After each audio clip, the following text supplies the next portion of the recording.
Hello and welcome to the tour report from Secret Golf. You can see that Elk is back at home base in Houston after gallivanting all over the place. Augusta National to Adair Manor in Ireland. Did you have the best time? I got to be honest, Diane, there's not too much difference between Augusta National and Adair Manor other than maybe the weather. Adair Manor, owned by JP McManus, is probably the most incredible place in the world. They're going to have the 2027 Ryder Cup there. I was there for the week. Diane played the golf course. My son went and played La Hinch. I was at Adair Manor, and I was walking outside of my cottage on like Tuesday of last week. And who's outside my door getting ready to go fly fishing? But none other than Masters and Open champion Marco Mira was in town just fishing away at Adair Manor with a couple of his buddies. And it was just, awesome to see a guy. He said, I just come over here just for the fishing. He wasn't even there to play golf. So, Ireland is a terrific place. We had a great wedding with our friends, and Adair Manor is going to be something that everybody is never going to forget when they see the 2027 Ryder Cup. What about the Guinness? Did you sample the local speciality? Oh, yeah. Plenty of that. Plenty of Jamesons, plenty of pubs, all that. Did everything you needed to do. The weather is very cold. They've had such a wet spring. A lot of the golf courses aren't even open over there yet, Diane. They're still too wet and boggy. But Adair Manor, of course, they have all their greens perched up high. They have the sub-air system. All the trees are awesome. It's the most spectacular place you've ever seen. Mm-hmm. And the last four holes has a drivable par 4 that goes right by the castle. I think I sent you a picture. Right on the river. I don't know who's going to be the Ryder Cup captain. Will it be Rory McIlroy? Will it be Darren Clark? Will it be Paddy Harrington? I don't know, but for that JP McManus Pro-Am they had there just before the Open Championship last year, I think they said they had 70,000 Irish people coming out to watch that Pro-Am. So it was a fun time indeed, and I am looking forward to talking about this week at New Orleans. Yes, Zurich Classic of New Orleans this week at TPC Louisiana. It's a Pete Dye course, but you were involved in the build and the design, which we every time this tournament rolls around, it's always so exciting for us to talk about it and hear your stories, because this course really does have a great tale behind it, in that it was built in the bayou, in the swamp. How do you build a golf course on top of a swamp? Well, everything in Louisiana is in a swamp. Yeah, I was picked as a player consultant to work with Pete Dye to build this golf course, Diane. It was an awesome experience for me being with Pete Dye. And, everything is underwater. The ocean is here in New Orleans and the city is down here.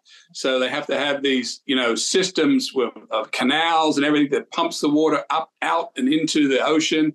First thing we did at this course, Diane, was to build a moat around the property so that we could lower the water table to get the water off the golf course. An amazing project. The topography is so flat that we're only plus or minus 3 feet on this course. The lowest point in the course is 3 feet deep bunker. The highest point is a 3 feet high hill. So had to be crucial in putting angles, working with Pete, lakes that come out a little bit, that tempt players, all sorts of, tricks about this course. But this course has stood the test of time well. Players like playing there. It's like Hilton Head last week, Diane. Of course, Pete Dye did that one as well. Just a little bit wider, tricky angles. But this is a course that takes a fair amount of skill to hit these greens and score well in this tournament. Okay. Tell us about your favorite hole, or maybe a hole that there was a great story from during the design and the build process. Well, the 17th hole is a really nasty par 3. It's about 200 yards, and the angle of the hole is tricky because you're coming in around and over a lake. And one of my jobs there was to meet Pete at the course at noon, and in the morning I was to work on the back nine, he was to work on the front nine. We were going to compare notes at lunchtime. At lunch, he asked me if there was anything concerning. I said, yeah, the 17th hole. He said, okay, let's go out there. So we went out to the 17th hole, and he said, what's wrong with it? And I said, well, the way the green is set currently and the lake and the wind is off the right, downwind predominantly, 300 days a year. I said, you can't get the ball to come in and stop over the lake. The green's too narrow. The tee's in the wrong spot. It's just not working. So Pete, was having a good look around. He walked all the way down to the green and he came all the way back, and all the tour guys were there, because the tour is ultimately, the tour brass is all there listening and seeing all this. And after about 20 minutes of walking down there, he came back and he said, Mr. Elkington is right. He said, we have to move the lake. What? So, and I wasn't thinking that we were going to move the lake, Diane. So he said, we moved the lake over about, 20 yards. He said, it's going to be perfect. We'll rebuild the lake there. So, working with Pete Dye is different, Diane. He's so, did everything. But one of the things that I learned the most from him was subsurface. Everything about Pete is there's two things I learned from him. One is everything's about drainage and what do you do with the water and everything under the ground to make this course the way we want it to be. The second one is Pete is very tricky and devilish, meaning that he tricks players all the time. We were building the 15th hole, and it's almost a drivable hole, and it tempts you to take it over a 270-yard bunker, which is no problem for these guys. But behind that, he would put 2 or 3 or 4 other bunkers that you couldn't see from the tee, and he goes, I'm putting this one here for Phil Mickelson. I'm putting this one here for someone else, knowing that he would tempt them with their eye and, then set up a trap for them. Even when you miss the green at TPC New Orleans, the ball would roll off the side and it'd have enough speed on it to go down and away, and then it would roll back up onto a slope this way so that you didn't have an upslope to pitch the ball. So he is all the way down to the most minute detail, Diane, of where that ball will finish and not having an easy shot for the pros. So very interesting building the course. It was a fantastic experience for me. That was amazing. That's a great story about 17. Move the lake. It's like all those easier things that he probably could have done, but it was like, nope, we're going to move the body of water. Oh, fantastic. Right. Well, I just want to ask you one thing, and I didn't prep you about this beforehand, and it's nothing to do with the tournament this week or the course, but we're kind of going back to last week and to the Irish connection. But I want to touch on Rory McIlroy quickly and what you possibly think is maybe going on with him, in that he missed a cut at the Masters, missed a cut at the Players, didn't have the Masters that he had dreamt of and we all thought that he was, capable of.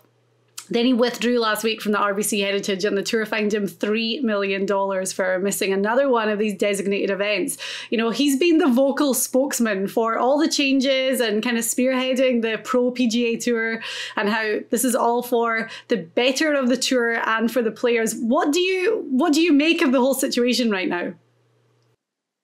Well, you don't have to listen to what I think. You just have to listen to what the other players think. It seemed to me that some of the other players were very disappointed that he had elected to not play next week, considering he set all this up for them. Mm-hmm. And now, now it becomes a sort of a bigger factor that he's going to get fined $3 million.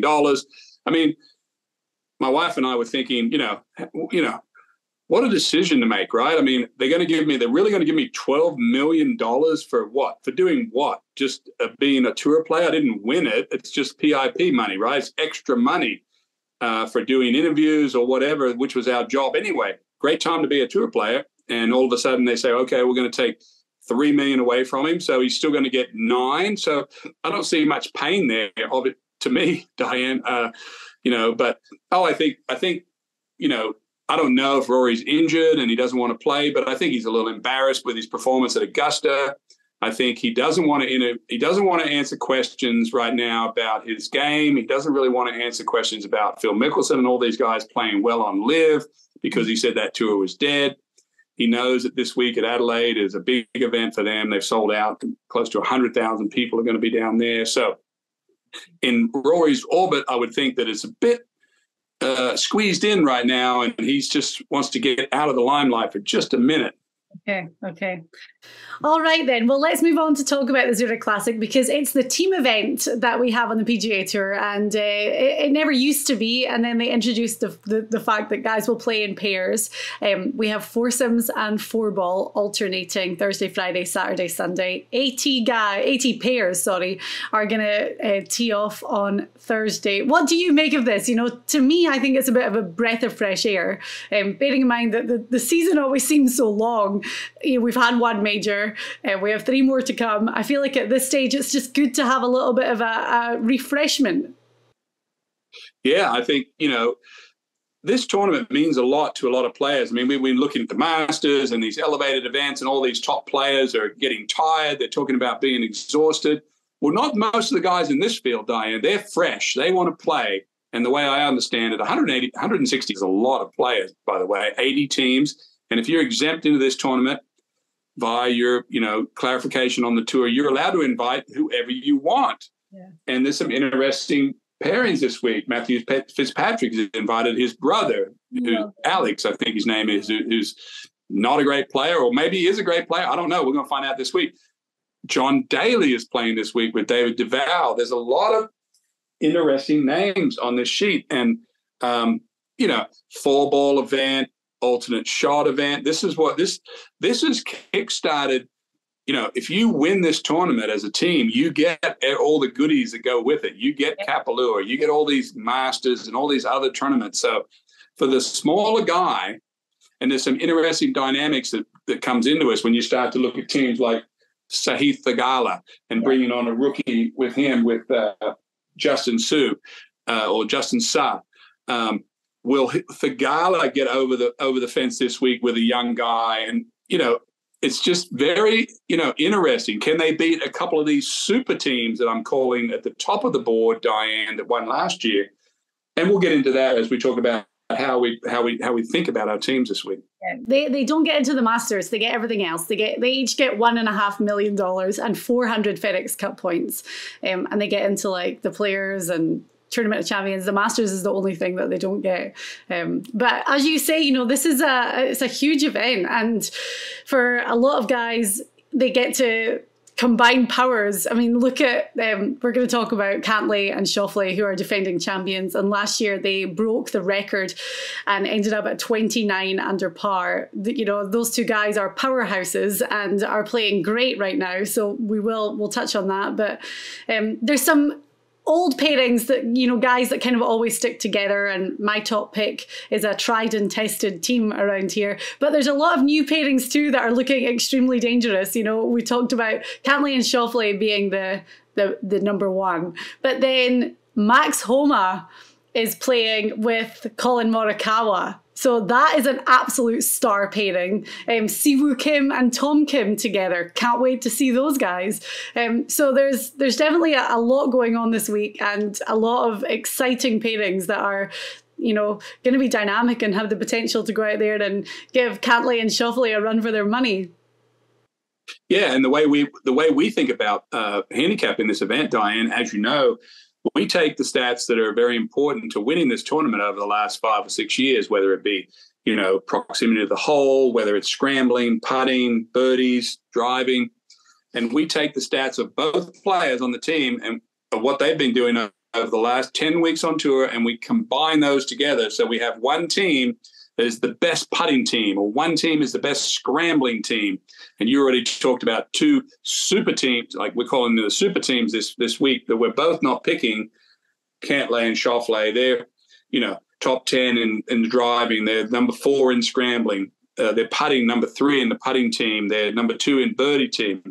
Morikawa and Honma are the best team at making birdies. They're the 6th in putting. Morikawa is not quite as good a putter as Honma, but Honma hardly ever misses.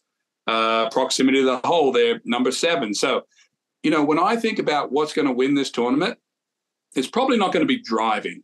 In my mind, and when we did this course, it's pretty generous off the tee, and I don't think you have to be miles down there to win the tournament either. I've seen, there's a bunch of other tournaments played at this course, Diane, that weren't, team events. And so I know the style of player that wins here. Well, Brian Stewart he's a great example. 2016, he won this tournament when it was just a solo tournament, and he's one of the shortest hitters on tour. So he's a great example. Yeah.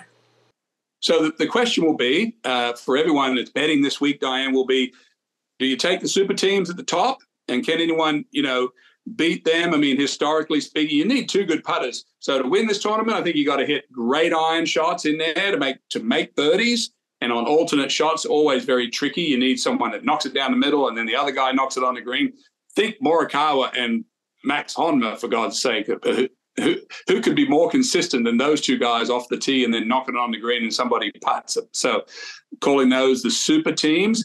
Who else down below has two good putters or two good iron players that could push up? And, you're not going to be able to win this tournament with just one guy that, that can putt good. Yeah, it's really hard to make picks this week because every team I'm like, oh, they'd be great. Oh, they'd be great. They'd be great. So it's, we're kind of digging a little bit deeper. Yes, it would be very easy for us to pick those super teams at the top. But I think it's our job to, argue for some other teams that maybe aren't on your radar.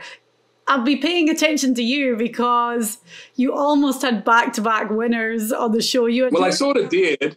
I sort of did. I was tied for first for like an hour with Jordan Spieth, who I had winning last week. And I saw the replay of a couple of the putts, Diane. Oh, my gosh, those putts were so close to just could have fell in the hole. But Fitzpatrick, the shot that he hit to finish him off was incredible. And, that guy, he is so unusual. He sort of does he's obviously the U.S. Open champion, but he does everything very quietly.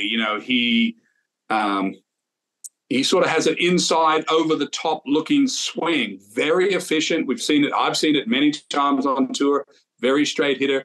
He chips cross-handed, Diane. He plays bunker shots cross-handed. I mean, nobody sort of picks on him for any of that. And he's been off form this season, a little bit injured, and now he's back. Billy Foster, of course, who caddied for Seve Ballesteros, is on his bag. So it seems like whenever Matt Fitzpatrick gets anywhere near the lead, he is like the most dangerous person out there. Yeah, and I just love him. I love the fact that he's like nerdy in the best way, because if you watched his episode on the Netflix Full Swing documentary, he records every single shot that he's ever hit.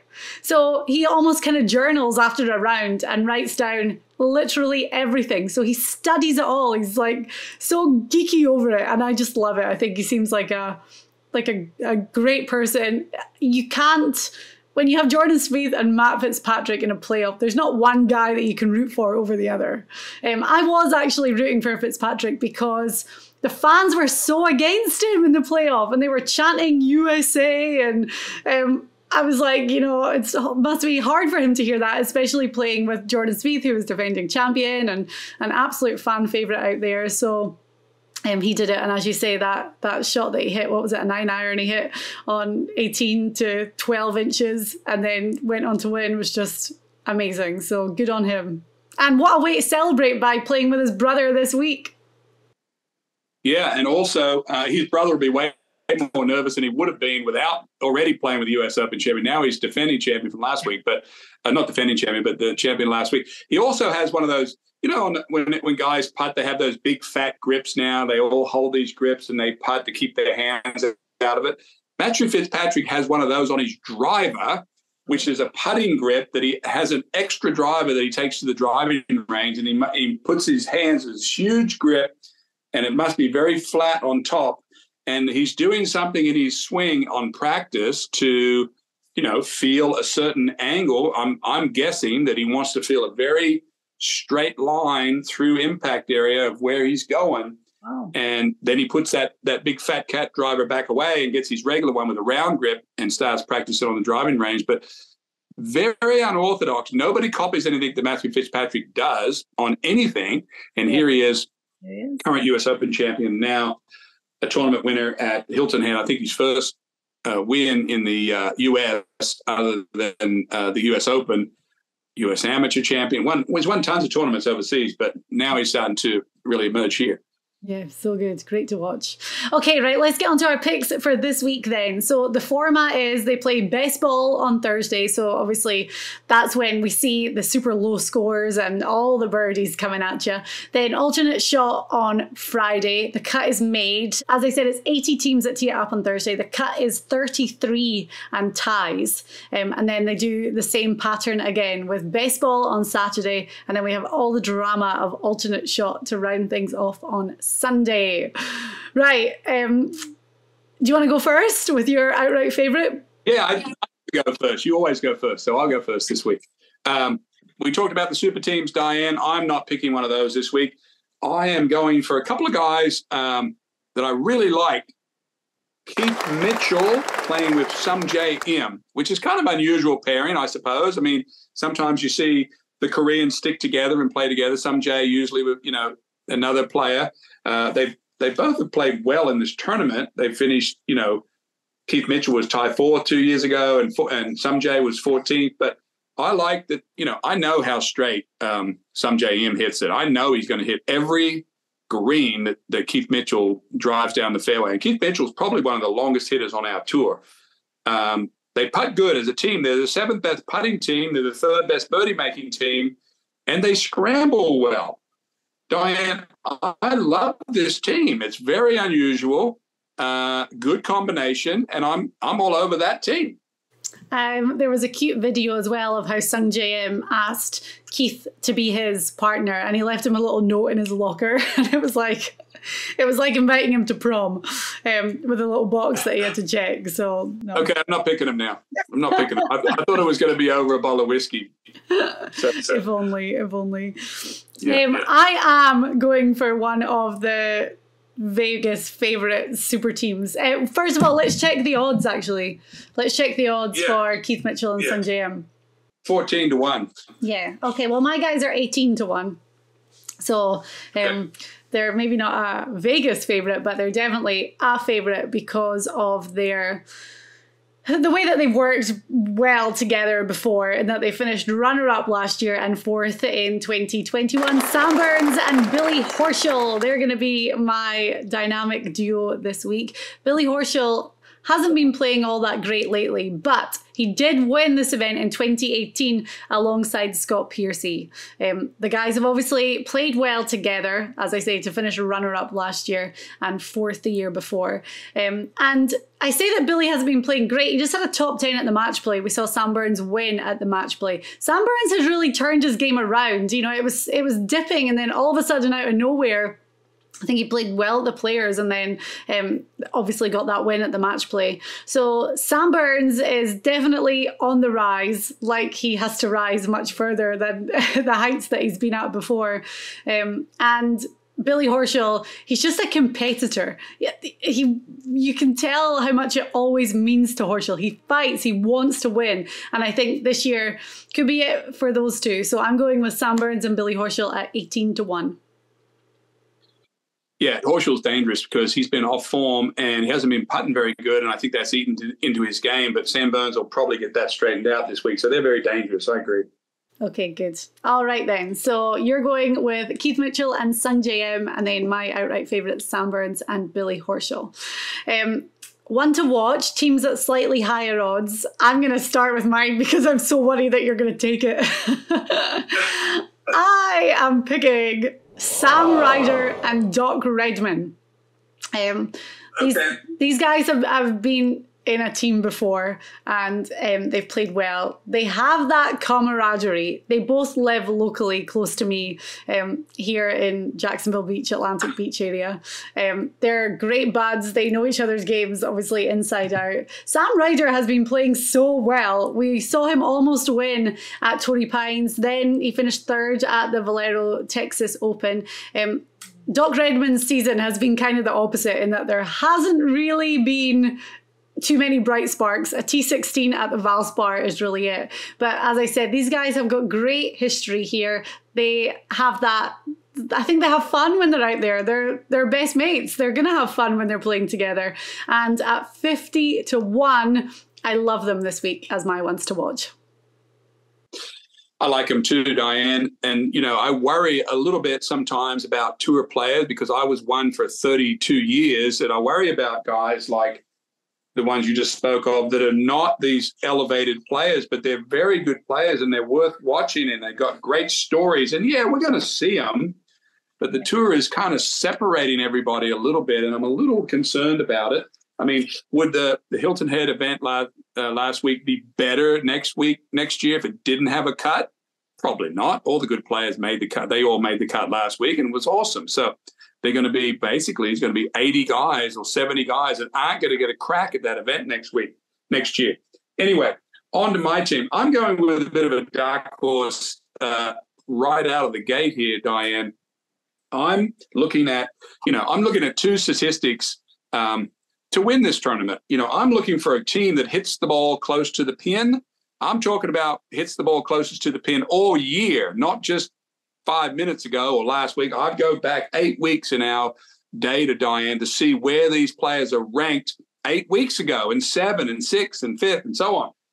Well, this team that I'm talking about is ranked number 2 in this field at proximity to the hole. And you've never heard of either one of them almost. Everyone listening to the show hardly has. I'm talking about Dylan Wu and Justin Lower. They are number 2 in proximity to the hole team, and they're 14th in putting. So that tells me that they're going to hit the most greens of almost anyone in the field, and they're in the top 15 in putting to convert. They're 75 to 1, and I think if anyone's thinking about a bet, Diane, this is a very dangerous team. And on top of all that, they finished top 10 in this tournament last year together.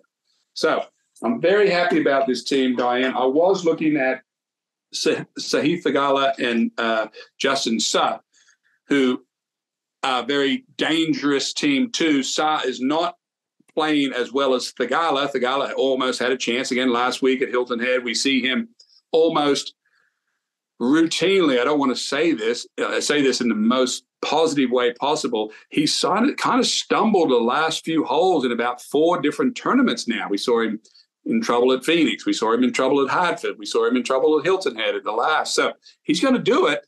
It's just whether or not one of us is going to be on him at that particular week. I think he'll drag up Justin Suh's game this week, but I'm still on Dylan and Lower. And Dylan Wu and Lower as my ones to watch this week. Okay. And I love them. I think they're a great pick. Going back to Justin Suh and Theegala, you're right. If we are not on Theegala when he wins, I'm going to be devastated because I feel like we want to celebrate him too. But Justin Suh just finished 5th at the Honda and 6th at the Players. He's been playing really good as well.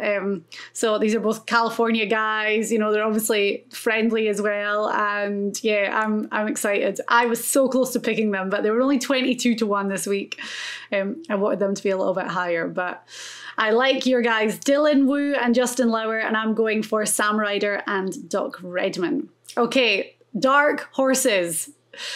Let's go with whoever has the highest odds can talk first. I'm 125 to 1. I'm 180 to 1. Okay, you go first.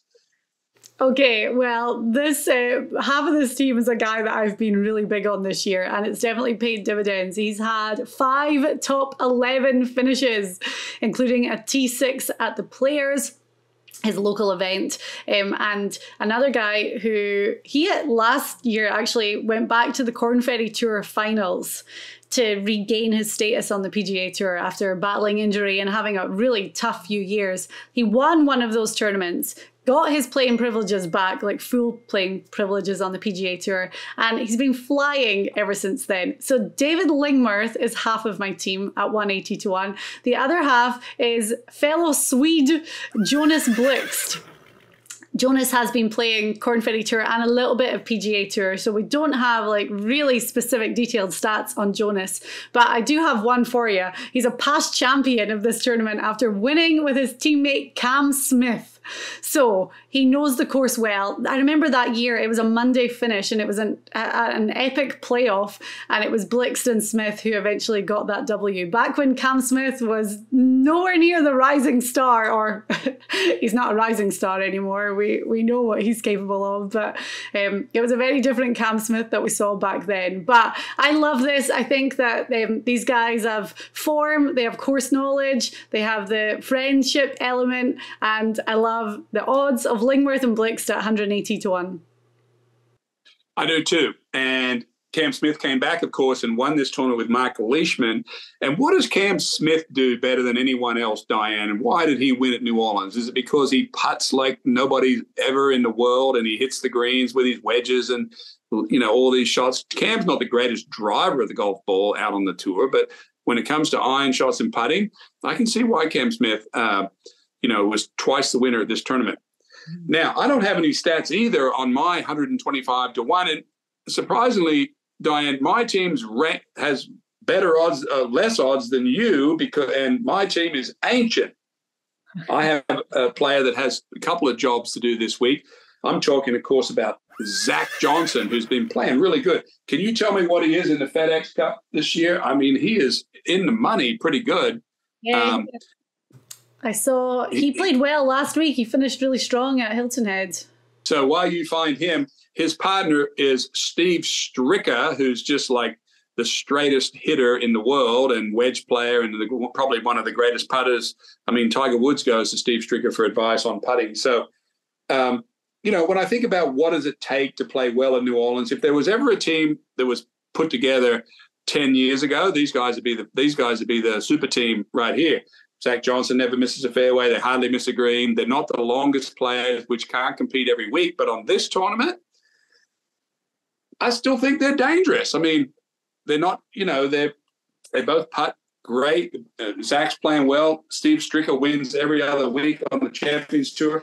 So I'm at 125 to 1 on those two, Diane. And of course, as you know, Zach Johnson is the Ryder Cup captain this year. So he'll have an eye on all these other guys that are playing up above him as well this week. Zach Johnson's 80th in the FedEx Cup standings right now, which is a very good number to be at this stage. And I found him at 130 to 1, so you've got a little bit higher than 120. Okay, I'll take 130. I'm adjusting. Take that extra cash if they get it done. I was like, are you going to pick John Daly and David Duval? I was like, they would be a lot higher than that. I'll pick them for a different contest, maybe in the clubhouse or at the bar, but not on the course this week. They're 1,000 to 1 this week. Yeah, as they should be. Yeah, right.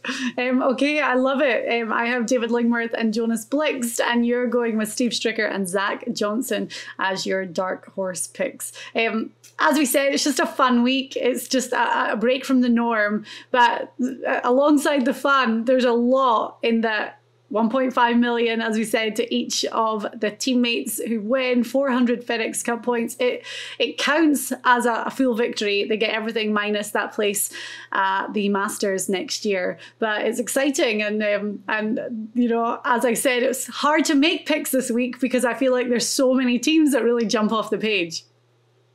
Yeah, and one last thing, I want to ask you a question. Now that we've had a week after the Masters, Diane, and Brooks Koepka, of course, was right there. Patrick Reed was there in the top 5, and so was Phil Mickelson, finishing second. Diane, now those guys have had a week off, headed to Adelaide to play in Australia this week. Another $4 million to the winner. The tour players over here have had to play in Hilton Head. We've already heard how tired they are. What is your opinion? I'm going to throw you a really loaded question. If you're a good player like Cam Smith or Phil Mickelson or Brooks Koepka, is it better to be on LIV than it is to be on the tour? That's a huge I can't believe you normally will give me a wee bit of a heads up if you're going to throw it at me, but nope, this week we're just going for it. I think that they are not regretting their decision, and I said this before the Masters, that was going to be the big week. That was going to be the telling week, in that everyone had said they're playing so less golf. That is their form going to be affected? Are we going to see a real decrease in the standard of their game? Are they going to be able to stand up against the PGA Tour players that are doing great? Well, I mean, I think we know that that's fine. And the three names that you mentioned, Koepka runner-up, Phil Mickelson finishing runner-up. The biggest shock, I think, for everyone, because he hadn't really been doing much on LIV anyway, and then all of a sudden he comes back to, okay, of course he's won on before and knows inside out. But good for him. And Patrick Reed was always going to be one that was going to try and shut up the haters. So I think this week is going to be enormous. I'm thinking of Cam Smith, obviously, and Mark Leishman going back to Australia. The fans are going to be, we always, better than anyone, that the Australians, when there's golf there, they love it and they fully embrace it. The fans are going to be all over this. This is going to be a huge week for LIV. And I think these guys are going to be playing with a bit more confidence is the wrong word, but they went out there and they did well at the Masters, and now they're back doing their thing. And dare I say it, because anytime I mention anything like this, people are going to jump on it. But I really think it validates LIV further. I think I'm going to make a prediction right here. I think the LIV model is going to change this week. And here's what I mean by that.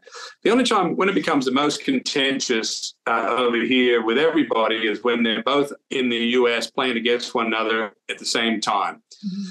When LIV goes out this week to Adelaide and all the, I'm Australian, all these Australian people, they just want to see all these top players.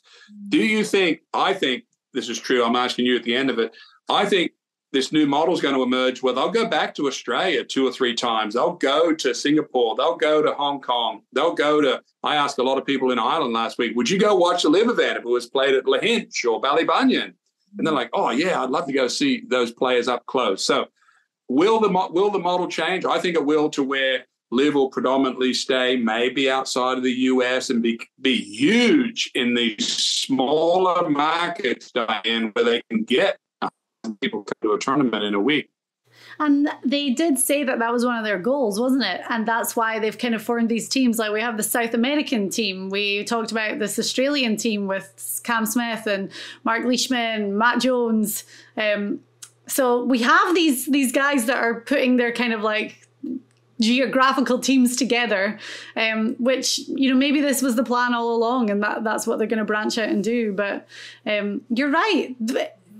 That is when they butt heads, is when they're both in the US, and it's almost like you have to be on one team or the other. You can't sit on the fence and enjoy both.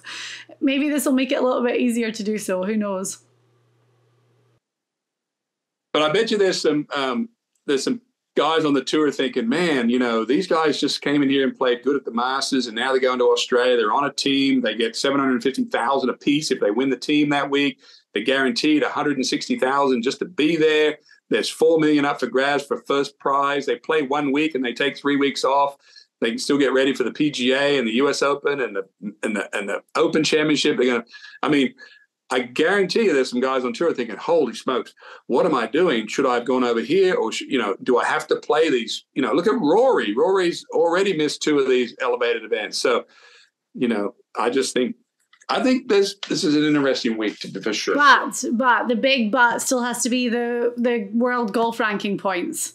Because, yes, it was great to see a lot of these guys playing in the Masters.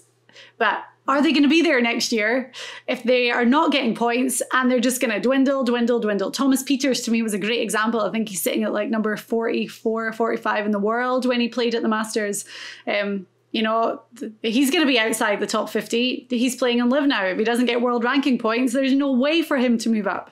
So, for a lot of these guys that don't have exemptions in other ways, like Koepka and like Phil, Patrick Reed, DJ, yeah, we're going to see them there. But what about the rest of the guys? So that's going to be surely the kicker, is the world ranking points. And if they are awarded them, then I'm sure there's going to be a lot of guys thinking, man, I want a piece of that pie.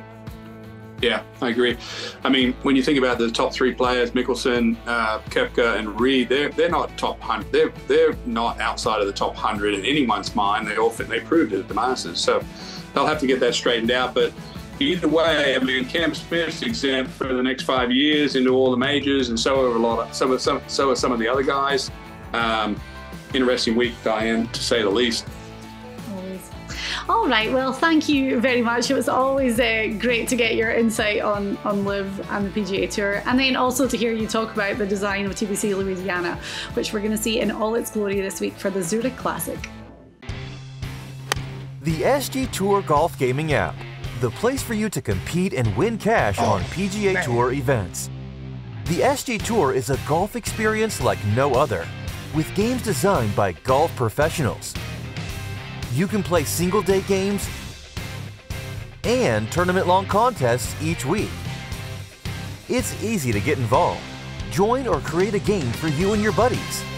Pick 4 players and follow along with the action. And if you need some help with your picks, we've got you covered with our weekly handicapping show, The Tour Report, and exclusive content with our PGA Tour players. Join the fun and win money on the SG Tour, available in the App Store.